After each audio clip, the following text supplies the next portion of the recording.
sou Márcio Zamboni, né? Sou antropólogo. Eu terminei, sou do estado de São Paulo. Eu terminei o meu doutorado agora, em março de 2020. E, enfim, né? Sou antropólogo e também ativista, né? Eu trabalhei por alguns anos aqui no Brasil junto à Pastoral Carcerária, que teve alguns anos atrás, né, tinha um grupo de trabalho que chamava Mulher de Diversidade, que trabalhava com questões de gênero e sexualidade no cárcere. E durante a minha estadia no México, né, então fiz meu doutorado entre a região metropolitana do estado de São Paulo e também na cidade do México, né? Eu fiz aqui na USP e lá no México na Universidade Autônoma Metropolitana, né, que fica na cidade do México. E aqui eu trabalhei com a pastoral carcerária e lá trabalhei com uma associação civil que chama Almas Cautivas, né, que é uma associação protagonizada por mulheres trans, né. Então, enfim, essa é a perspectiva que eu tenho, né, desse lugar que eu falo, desse lugar de antropólogo com alguma experiência de ativismo. Então, pergunta 1, né, usando o seu artigo lá, né, nas palavras de uma ativista travesti, explicando por que as celas especiais para presos LGBT criadas em prisões baianas ficavam frequentemente vazias. Abre aspas. A gente tem que entender que, às vezes, o que as bichas querem é ficar no meio dos bosses. Fecha aspas. Aí eu pergunto, quais são as vantagens e as desvantagens da construção de alas específicas para os presos LGBT? Então, falando um pouco, né, sobre essa fala que você falou, contextualizando ela um pouco, ela foi falada, né, por uma ativista baiana que chama Marina Garley, né, ativista e atriz, e ela morreu agora em 2016, né? Então ela fez trabalho sexual na Itália por um tempo, né, um pouco antes de entrar no ativismo, e ela chegou a passar pela prisão lá na Itália, e quando ela foi deportada, depois ela voltou para a Bahia. Na Bahia atuou como ativista e na Bahia e também em outros estados do Brasil. E uma das conquistas, né, que ela teve como ativista foi conseguir instaurar essas celas especiais, né, em todas as prisões da cidade de Salvador. Ela conseguiu que houvesse celas especiais para a população de travestis e transexuais. Só que aí nesse encontro que aconteceu no Rio de Janeiro, enfim, né, só para dizer também, fazer uma memória aqui, uma homenagem a ela, ela morreu em 2016, e essa fala ela falou no Rio de Janeiro em 2014, num encontro que foi realizado na UERJ, sobre justamente sexualidade na prisão. E ela estava justamente contando nessa ocasião, né, o que acontecia foi que eles conseguiram criar essas celas especiais, só que apesar de elas serem criadas com o intuito de, enfim, proteger essa população e tal, oferecer uma alternativa à convivência no meio de homens cisgênero, né, de homens heterossexuais, o que ela percebeu é que apesar de elas criarem essas celas, as meninas, né, as pessoas que se identificavam com o gênero feminino, sejam travestis ou transexuais, não queriam ser transferidas por essa cela, né? O que ela percebeu como ativista foi que elas muitas vezes preferiam estar no meio dos homens, né? Então, um pouco isso foi uma coisa que foi observado não só na Bahia, como também em vários estados do Brasil, e também observei isso no México, né? E justamente as pessoas LGBT ou as bichas, as monas, ou enfim, qualquer que seja a classificação que elas tenham, muitas vezes elas viam uma vantagem estratégica de estar no meio dos homens, né? E por que isso, né? Muitas vezes, da perspectiva do movimento social, da perspectiva dos direitos humanos, do Estado, você tem a impressão de que a única possibilidade de relação entre uma pessoa LGBT e um homem cisgênero, um homem heterossexual na prisão, vai ser de violência, né? Enfim, de vulnerabilidade. Mas o que eu observei no meu trabalho de campo, que os ativistas estão observando, que as pessoas que passaram pela prisão relatam, é que você, além de ter a possibilidade de violência sexual, você tem também as trocas sexuais, né? E essas trocas podem ser tanto na forma de trabalho sexual, né? Então, enfim, grande parte dessas travestis transexuais na rua exercem trabalho sexual, e na prisão, seja como forma de sobrevivência, seja como trabalho, enfim, como forma de obter recursos materiais, elas também exercem o trabalho sexual, né? Então, estar no meio dos bosques, como elas falam, também é uma forma de conseguir trabalho, de conseguir bens e tal. e também de conseguir namorados, de conseguir relações afetivas, relações sexuais, né? Então, você separar elas dessa convivência com o homem, com os homens, significa também privar elas dessas possibilidades de troca, né? Que elas têm quando elas estão juntas. Então, existe um potencial de violência, mas também existe um potencial de troca aí afetiva e sexual e de trabalho também, que a gente pode acabar por privar ao isolar elas nas aulas especiais, né? Então, respondendo a essa pergunta de vantagens e desvantagens, né?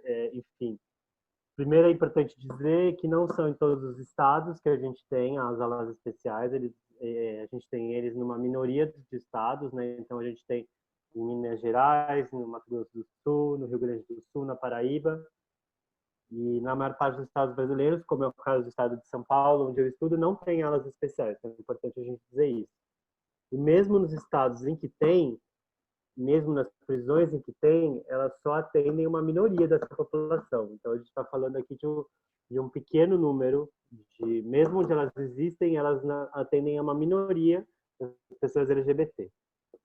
Então, assim, vantagens, eu acho que tem poucas. Eu acho que se existe uma vantagem, se existe algo positivo nelas, é que o mínimo que elas oferecem é o reconhecimento de que essa população existe e de que essa população deveria ou poderia ter direitos específicos lá dentro. Então, é importante dizer que até o começo dos anos 2000, tal, enfim, sempre se soube que existiam pessoas LGBT dentro da prisão, ou pessoas que não destoavam, enfim, não se encaixavam no padrão heterossexual, só que essa existência não era reconhecida pelo Estado, né? Não era reconhecida pela administração penitenciária. Então, essas pessoas estavam ali, mas era como se elas não tivessem, né? Elas não tinham direito a nada, vamos dizer, não tinham direito a existir, não tinham direito de ser reconhecidas. E as alas especiais, que começa a surgir aí no final dos anos 2000, 2010, é que você diz, elas existem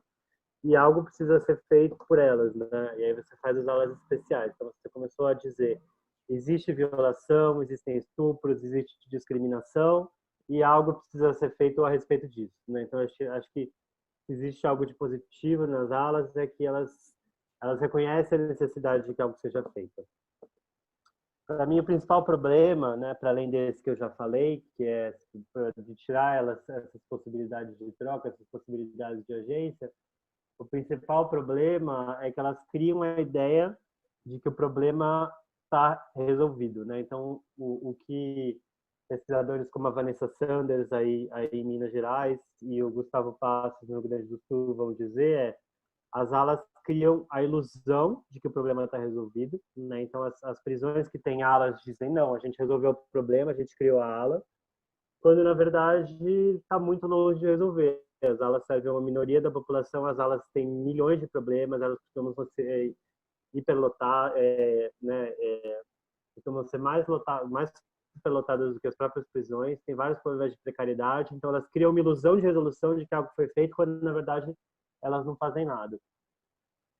E para mim também tem um problema que é de princípio jurídico mesmo, né? Eu acho que das alas elas têm um problema de que elas buscam enfrentar a discriminação sem enfrentar a raiz do problema, né? Então elas buscam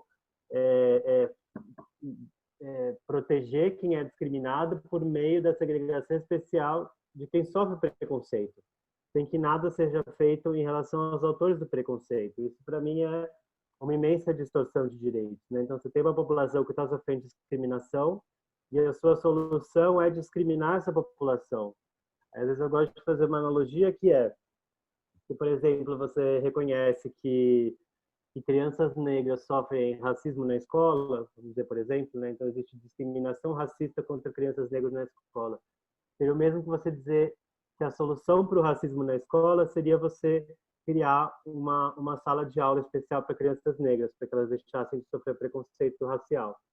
E com essa discriminação você não cria nenhum tipo de punição, nenhum tipo de responsabilidade de quem exerce preconceito, né? Então, você dizer que você vai combater o preconceito segregando quem sofre preconceito, para mim é um absurdo completo em relação a um princípio de direito, né? Então se diz pessoas LGBT estão sofrendo homofobia, então vamos segregar elas em outro espaço para que elas parem de sofrer homofobia, sem que nada seja feito contra os autores de homofobia ou contra o que causa homofobia na prisão. Para mim, isso é uma distorção absurda em relação ao princípio de igualdade de direito, né? Então, para mim, isso é uma distorção, né? Eu acho que se você quiser fazer algo para essa população, você tem que fazer uma política de ação afirmativa que melhore a vida dessas pessoas, não que segregue elas, né? Então, o que você poderia criar seria cotas para essas pessoas nas oficinas de trabalho, você poderia criar programas de educação, de ensino, de qualificação. Acho que você poderia criar, por exemplo, um atendimento médico especial para essas pessoas, ou você poderia criar, por exemplo, assistência jurídica para acelerar o processo dessas pessoas para que elas saiam da prisão mais cedo. Teria mil formas de você beneficiar essa população, de você compensar o preconceito que elas sofrem, que não a segregação espacial, né? Eu acho que existe uma distorção aí de princípio jurídico nessa ideia, para mim, distorcida e equivocada da criação de aulas especiais.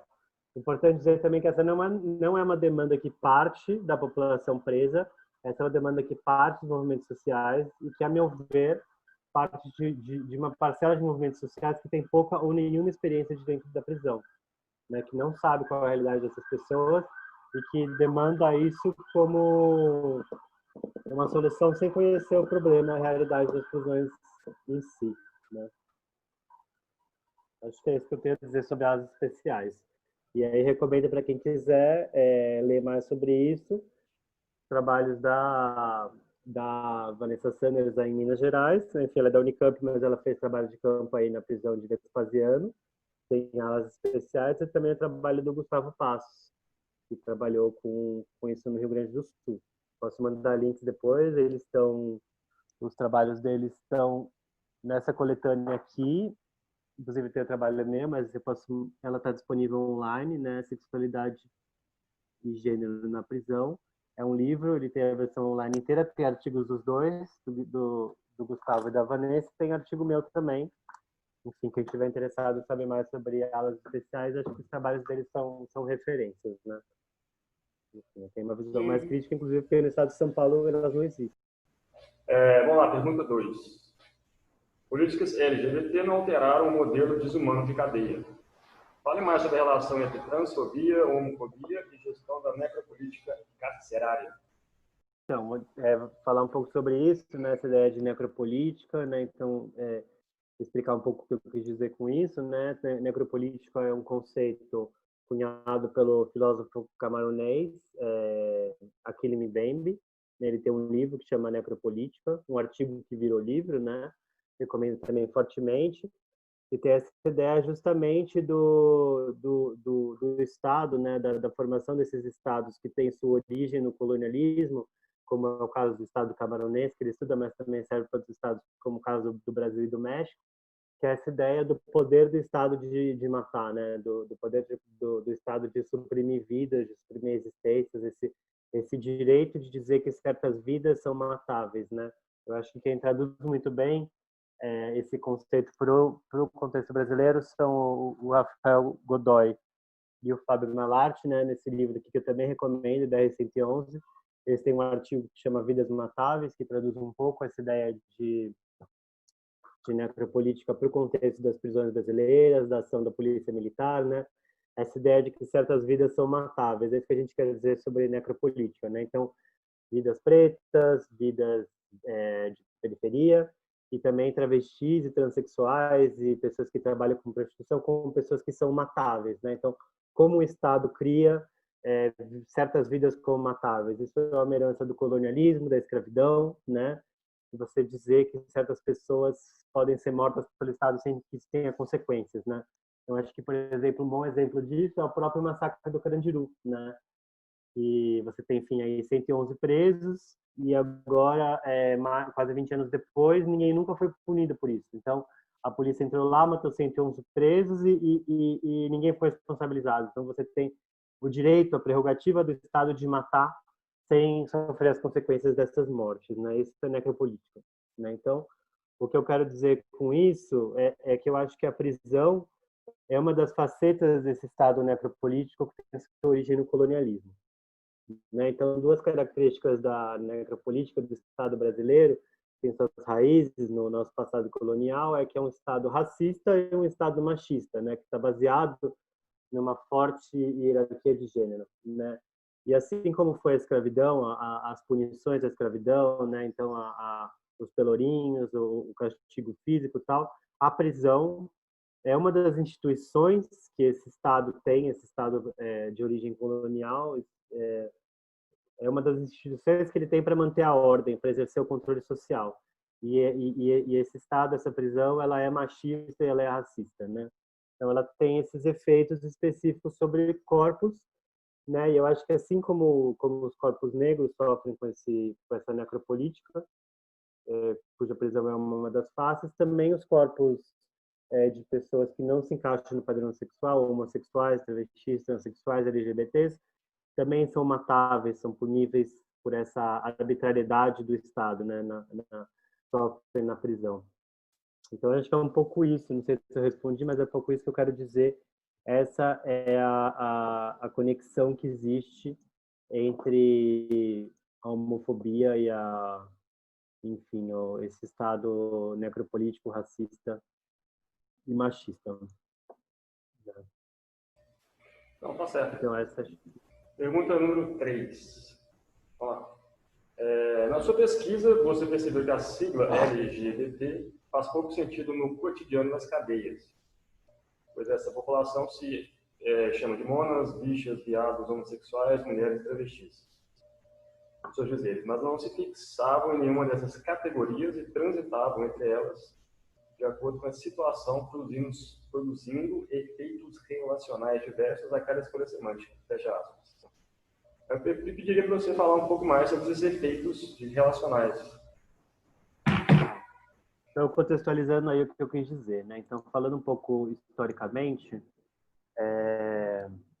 eu acho que desde que existe prisão, né? Então, a prisão moderna ela vai surgir mais ou menos aí no fim do século XIX, mas desde que existe prisão, desde que você existe relatos sobre prisões, você existe relatos da existência de pessoas que não se encaixam no padrão heterossexual. Então, desde do século XIX, você tem relatos de que tem aí pessoas que se vestiam de mulher, que ocupavam uma posição feminina na prisão, relacionamentos entre presos, sexualidade entre presos, estupros, casamentos entre presos, presos que eram feitos de mulheres de outros, presos que exerciam prostituição dentro da prisão. Então, tão antiga quanto a prisão é o exercício da sexualidade, o exercício de relações afetivas, sexuais, de trabalho sexual dentro da prisão. E então isso tem mais de 100 anos, isso tem milhões de formas que vão assumir diversos nomes. Então, em cada prisão você chama de um jeito, em cada país você chama de um jeito, em cada época você chama de um jeito. E a identidade LGBT, essa sigla aí, essas letrinhas, né, lésbica, gay, bissexual, travesti, é algo que tem no máximo 40 anos, 30 anos, enfim, né? Até 40 anos atrás você chamava todo mundo de homossexual, aí depois você foi ampliando o leque, falando de travestis, de trans, essa sigla LGBT aí tem 20, 30 anos de existência. Então você tem toda essa complexidade de formas de vida aí, de formas de viver a sexualidade de gênero na prisão, o que eu chamei, né, na minha tese de diversidade sexual de gênero na prisão. Você reduz toda essa complexidade, essa diversidade de formas de existência a uma sigla muito limitada, que é LGBT. Né? Então, quando você entra na prisão, quando você vai aí nas celas, nos corredores, nos pátios, na vida mesmo da prisão, no dia a dia, você tem toda uma complexidade de formas que o Estado, a lei, o movimento social vão tentar encaixar nessas letrinhas. E se você chega na prisão e fala com essas pessoas, às vezes elas não se identificam nem como lésbicas, nem como gays, nem como bissexuais, nem como travestis. Elas vão te chamar uma hora elas vão se chamar de mulher, outra hora de homossexual, outra hora de bicha, e depende da ocasião, elas vão se chamar de uma coisa. Isso eu quero dizer com efeitos relacionais diversos, né? Então, por exemplo, um dos meus interlocutores da pesquisa, ele na rua era mais de um, na verdade, aconteceu isso, né? Na rua ele era um homem gay, né? Ele se chamava de um homem gay, ele tinha uma identidade masculina e ele ficava contra outros homens. Quando ele entrou na prisão, ele foi feminilizado, né? Então, dentro da prisão, qualquer pessoa que não cumpra esse papel de macho é chamado no feminino e é colocado nesse lugar de bicha, de mona e tal. Então, na prisão, ele assumiu esse lugar do feminino, passou a usar um nome feminino, né? Então, é, é, é, na prisão muitas vezes se renomeiam pessoas que tinham um nome de homem na rua, passam a ter o nome de mulher na prisão, ocupam essa posição feminina, deixam o cabelo crescer e tal. E muitas vezes quando voltam para a rua, voltam a ocupar um lugar masculino, ou muitas vezes não, né? Outra das minhas interlocutoras, por exemplo, ela na prisão, fora da prisão, ela tinha uma identidade mais feminina, na prisão ela começou a exercer uma identidade mais próxima do que a gente chama de mulher trans, e quando ela saiu, ela continuou exercendo a mulher trans. Quando ela saiu, ela resolveu colocar peito, por exemplo, e assumir continuamente uma identidade de gênero feminina, né? E também no México isso acontece muito. Quando eu tive lá, a Rivera Morales, que também é dessa organização Almas Cautivas, e já tinha falado sobre isso em um artigo dela, muitas pessoas descobrem a identidade trans e começam a viver elas dentro da prisão. Então, o que eu quero dizer é isso, né? A gente tem que olhar para identidades que não são fixas, né? E a partir do momento em que as pessoas transitam entre essas identidades, elas conseguem ocupar lugares diferentes. Então, às vezes na prisão interessa mais ser mais feminino, às vezes na rua interessa ser mais masculino, e as pessoas transitam entre essas diferentes performances de gênero, e de acordo com cada uma dessas posições, elas vão ter possibilidades diferentes de se relacionar com os outros. Isso eu quis dizer com efeitos relacionais diversos, né? Elas conseguem se posicionar na teia de relações da prisão de maneiras diferentes, de acordo com as diferentes identidades que elas vão assumir, de diferentes formas de se apresentar, de se vestir, de usar acessórios, de deixar ou não o cabelo crescer, de fazer ou não a barba e etc. Tá certo. Vamos lá, próxima pergunta. Número 4. Aí você disse assim, o discurso de Lula mostra como concepções de gênero muito semelhantes àquelas mobilizadas pelos membros do PCC para excluir monas de determinados processos políticos pode ser apropriado por travestis para afirmar um certo descolamento estratégico do mundo do crime. Distanciamento muitas vezes vital no diálogo com agentes do Estado e de movimentos sociais. Fecha aspas. Aí eu pergunto, como funciona essa estratégia de descolamento e o diálogo com o Estado?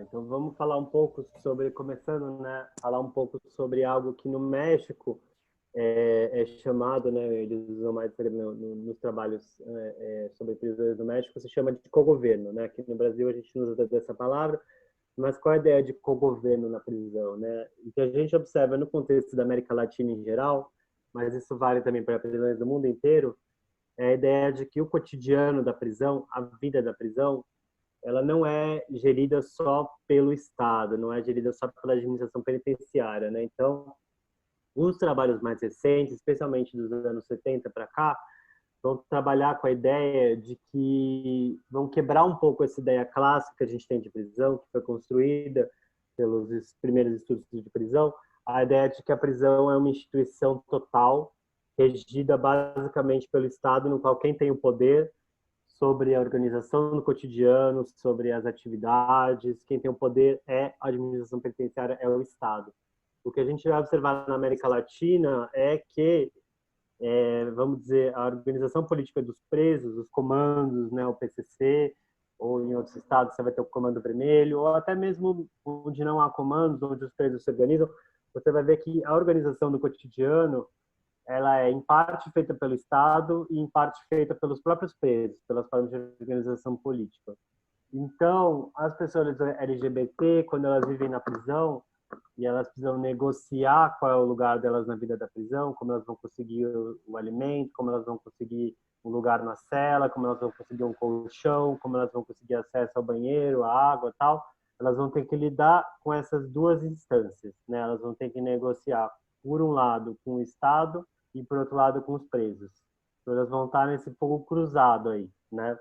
É importante dizer que a vida na prisão é caracterizada pelo governo, né? E que você está sempre negociando com esses dois lados. E o que eu falei aí de um descolamento estratégico é algo que você vê muito, né? Acho que isso você também observa na periferia, em qualquer contexto de marginalidade. Então, as pessoas que estão nessa posição de vulnerabilidade, elas, por um lado, vão negociar com o crime, com o tráfico, com os presos, com quem tem efetivo poder, tanto, por exemplo, nos bairros de periferia quanto na prisão, né? Quem tem o poder muitas vezes é o crime, o tráfico, né? O PCC. Então, por um lado, elas vão ter que negociar com essas pessoas, com o mundo do crime, com essas pessoas que têm o poder nos bairros de periferia, e em outros momentos elas vão negociar com o Estado, né? Com os agentes sociais, com a população, com os agentes penitenciários, com as ONGs, com os movimentos sociais e tal. E aí o que eu observei nas travestis é que para você receber a simpatia, né, para você ter assim, vamos dizer, para você ter a simpatia dos presos, você tem que se afastar. Você não pode ser um colaborador. Então, por exemplo, para os presos, você ser um colaborador da administração penitenciária é você trair os valores dos presos, né? Então, para o PCC não existe nada mais abjeto, nada mais condenável do que você ajudar a administração penitenciária, né? Você ser um informante, você colaborar com a ordem imposta pela prisão. Então, você tem que se afastar deles e aderir aos valores do mundo do crime. E em outros contextos, vai ser mais interessante você se afastar do mundo do crime, você dizer, eu estou aqui presa, mas eu não sou uma criminosa, eu sou uma travesti, prostituta, que aconteci de estar aqui por um acidente, por um desvio, mas eu não sou criminosa, não sou traficante e tal. E com isso consegui a simpatia dos movimentos sociais, com isso consegui a simpatia do da administração penitenciária, dos programas, né, que você vai ter de trabalho, das ONGs e tal. Então, assim como existe essa estratégia de se deslocar entre o masculino e o feminino, existe essa estratégia de se aproximar ou de se afastar desses valores do mundo do crime. Então, isso que eu quis dizer sobre descolamento estratégico, né? Então, a Lola, né, que é essa personagem, que, enfim, isso é um pseudônimo, né, que eu falo, mas a Lola era uma das travestis que tinha esse discurso, né? Eu tô aqui presa, mas eu não sou uma criminosa. Eu ali no momento de fraqueza cometi um crime, estou aqui, mas eu não sou criminosa. Eu estou disposta a ajudar a administração penitenciária a manter a ordem. Eu sou bem comportada, eu quero sair aqui no mínimo de tempo possível. E muitas travestis um pouco recorrendo essas representações clássicas de feminilidade, né, do feminino como esse passivo, bem comportado, não criminoso, não violento. Então, usam esse ideal de feminilidade para falar de si e para conseguir com isso a simpatia do Estado, dos movimentos sociais, tal, e conseguir aí sobreviver no contexto da prisão. Então, é isso que eu chamei de descolamento estratégico. Vamos lá. Pergunta número 5. Qual é a importância das monas na vida econômica e sexual nas cadeias? Tá, então, um pouco do que eu já estava falando ali, né, sobre as trocas sexuais aí, né, como algo, os vários tipos de troca sexual como algo que vai ser fundamental para a existência delas na prisão, né, mas o que eu quis dizer aí é que elas não apenas integram, não só se integram à vida econômica da prisão, mas elas fazem parte, ajudam a construir essa vida econômica da prisão, né? Elas são fundamentais nessas trocas da prisão, né? Então, aí no meu artigo e também na minha tese, eu usei essa imagem que um dos presos falou, dessa ideia de uma bomba de testosterona, né? Vamos dizer, essa ideia de que você tem um monte de homens num espaço comprimido e que você vai ter uma energia sexual imensa aí nesse espaço, né? Então, esse monte de homens que tem um contato muito ilimitado com as mulheres e que tem muita energia sexual contida, né? Então, um pouco, enfim, a conquista da visita íntima ela é uma coisa recente na história das prisões brasileiras e mesmo assim ela é muito limitada, né? Ela vai acontecer uma vez por semana. E durante o resto do tempo, nas prisões onde não tem visita íntima, na maior parte do mês, na maior parte do ano, para a maior parte dos presos, não existe a possibilidade de contato heterossexual, né? Então, as relações sexuais entre presos, elas acontecem muitas vezes com as travestis, com as monas, com os homossexuais, né? Então, eles têm um lugar seja como válvula de escape, seja como possibilidade de exercício da sexualidade, de exercício de afetividade também, né? Então, essas monas têm um lugar fundamental nessa economia afetiva, sexual, libidinal da prisão, né? Então, o que as travestis vão me contar? Os homens na prisão, eles estão num ambiente muito masculino, em que eles precisam apresentar essa masculinidade muito viril e eles têm uma carência emocional enorme. Então, muitas vezes eles buscam no contato com as travestis, com as transexuais, seja por meio de relações afetivas, sexuais e tal, eles buscam atender essas carências afetivas sexuais. E com isso elas exercem um lugar fundamental, que é esse lugar do feminino, né, de fornecer essa possibilidade de sexo, de afeto, né? Ocupam esse lugar que muitas vezes que as mulheres, as prostitutas vão oferecer aos homens.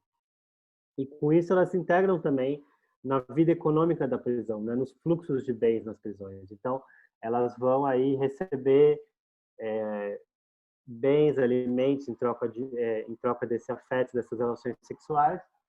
E elas também têm um lugar fundamental na circulação de mercadorias entre os pavilhões, entre os muros, né? Então, uma das coisas que eu descrevo aí na minha etnografia que foi descrito por outros etnógrafos como a Karina Bionde e o Guilherme Boldrin, que é o uso do ânus, também a Camila Nunes Dias, o uso do ânus como um espaço para o armazenamento e transporte de celulares e drogas, né? Seja transitando com esses bens entre um pavilhão e outro, entre uma cela e outra, seja escondendo esses bens durante a revista.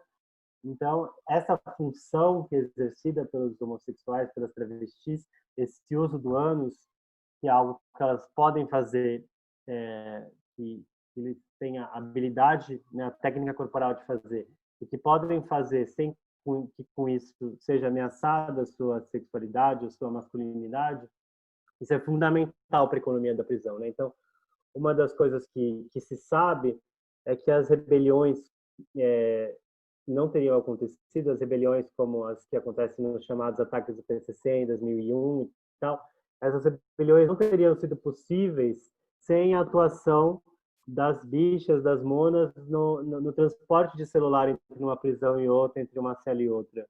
Então, elas exercem aí de diversas formas um papel que é vital na circulação de bens e de informações entre os pavilhões, né? Aí pelo uso do ânus, enfim. Então, são várias formas pelas quais elas são fundamentais na vida econômica e na política cotidiana da prisão, né? Seja pelo trabalho sexual, seja pelos afetos, seja aí pelo transporte de drogas e celulares.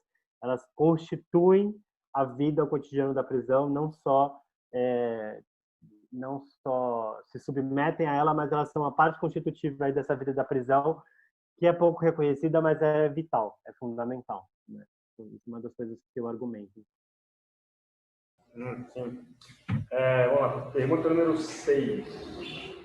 Fale mais sobre a hierarquia existente entre as monas. Bom, então é isso, né?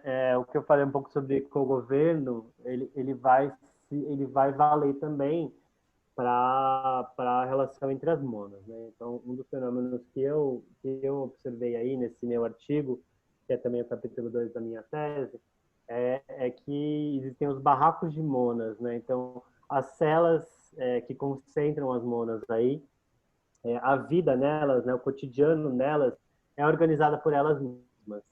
E nessa organização delas, existe uma relação de poder entre elas, né? Entre as que são mais experientes, as que têm mais recursos financeiros e políticos, as lideranças aí locais e as que são mais vulneráveis, que são pretas, pobres, indígenas, que têm menos articulação política, que têm menos influência, menos também, às vezes, experiência em brigas, elas acabam por se submeter às que têm mais poder, às que são mais experientes, né? Então, no Brasil, você tem as que são as setoras, as que mandam na cela mesmo, né? E as menos experientes, as que obedecem. Né? No México, onde eu também analisei, essas que mandam são muitas vezes chamadas de tigresas, né? É o nome que se dá lá a essa travesti na posição de comando. Em geral, são as mais velhas, mais experientes, que têm mais experiência no mundo do crime, que são boas de briga, que são capazes de submeter as outras e que acabam por explorar elas de várias maneiras.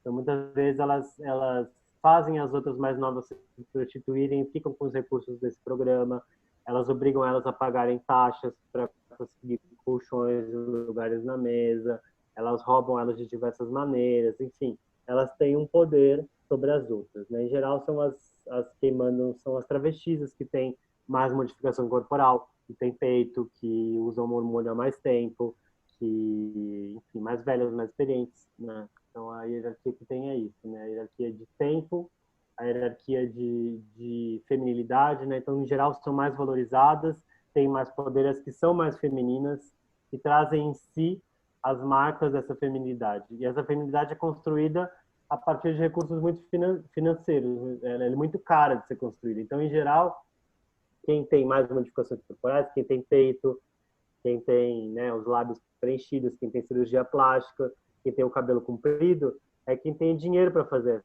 essas coisas. Então, em geral, é quem tem uma carreira bem sucedida no universo da prostituição.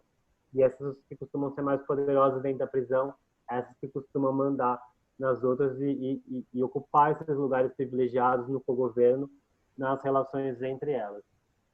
E o que muitas vezes elas dizem, né, o que eu cheguei a ouvir no México, né, porque há discriminação, aí, né, você sofre discriminação, e uma delas me respondeu um dia, a gente sofre mais discriminação dentro da própria comunidade do que muitas vezes dos presos heterossexuais, porque essas relações de poder entre elas são muitas vezes muito abusivas, né, se tem mais poder, exploram muito, exercem muito poder sobre essas que são mais jovens, inexperientes, que têm menos capacidade de se defender.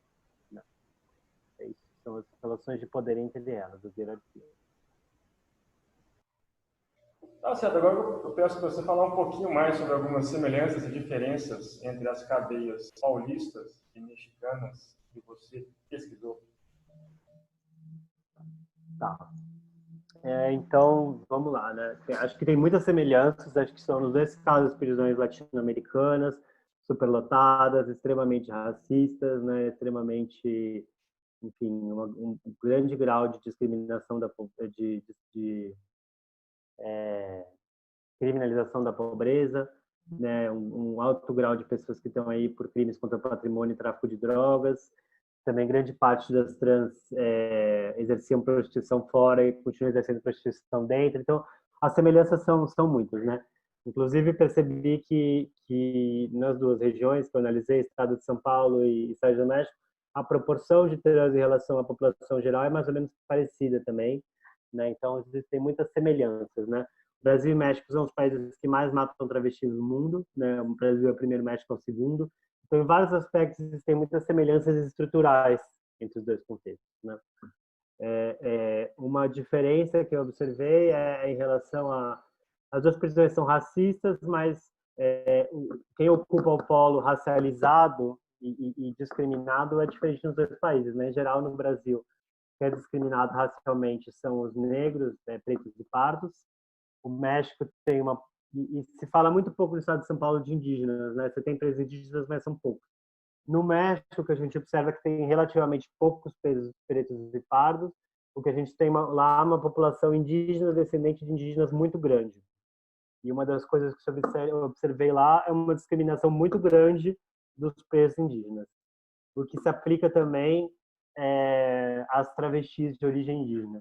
Então, você tem lá no México uma coisa que não é comum tanto no Brasil, que é a diversidade linguística, né? Então, você tem cerca de 14 a 20% da população que fala línguas que não o espanhol, ou que não dominam bem o espanhol. Então, você tem muitos outros dialetos, né? Você tem o Nahuatl, o Maia, o o zapoteco, vários outros idiomas indígenas e várias travestis de origem indígena que falam esses outros idiomas e dominam mal o espanhol. E a situação delas na prisão é de grande discriminação.